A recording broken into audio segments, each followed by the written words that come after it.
Consider Jesus and what it is that strengthened him to endure the contradiction of sinners against himself.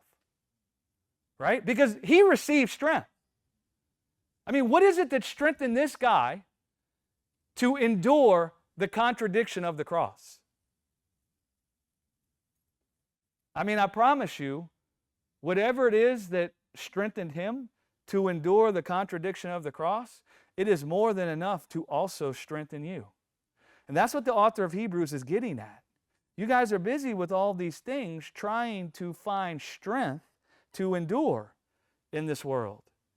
And he's trying to tell them, but there's a guy named Jesus who received strength to endure the contradiction of sinners against himself, the contradiction of the death of the cross. Consider him, because the strength you need to endure in the midst of this world, the strength you need to endure when afflictions come upon you, listen, man, it's found in the faith that was in his heart when he was on the cross. And so consider Jesus, twist on Jesus, fix your eye on Jesus, turn away from every other thing that you think can serve you with comfort. Blessed are those who hunger and thirst after God's righteousness. Blessed are those who look unto God and his ability to comfort them. They shall be comforted.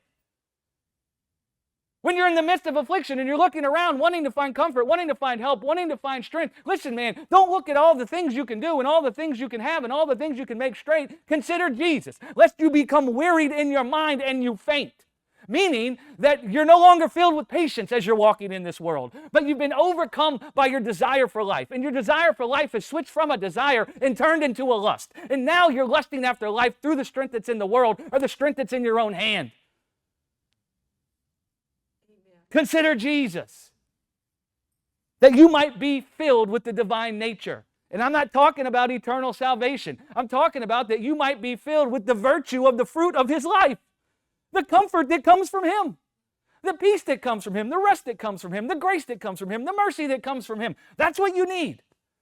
Consider Jesus. Do you know how easy it is for us all to consider everything else other than Jesus? And we could just be honest with each other. It's like a support group. In support groups, you go there because you can just tell people and you're like, hey, we'll just be honest. Listen, there's many times we're all looking at everything else except Jesus. And so we ought not to despise the chastisement of the Lord, right? Because whom the Lord loveth, he corrects, right? And his correction is not for his own benefit so he can feel better about you. It's not from the place of anger where he's dissatisfied with you. His correction is from the place where he sees you need comfort. He sees you need strength. He sees you need help in your time of need. He sees you need patience, and he knows where that's found. And he's coming to try to put that in front of your face and encourage you to turn away from looking to these other things, because he sees that in you looking to everything else other than the faith that was revealed in Jesus, do you know what he sees is happening to you? You're growing weary and you're fainting in your mind. Have you ever felt weary and like you were fainting in your mind? Have you ever felt that? Well, listen, it doesn't mean you're a bad Christian.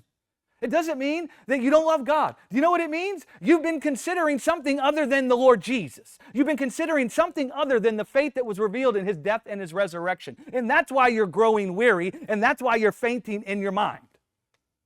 And so that's why the Lord would come to correct. Right? His correction is unto comfort. His correction is unto your life being animated with his grace. His correction is unto you finding rest, right? And the correction is in the heart, where you're busy looking at all the afflictions. You're busy looking at all the things that are a contradiction to you having life, which there's great, as Matt said, the great contradiction.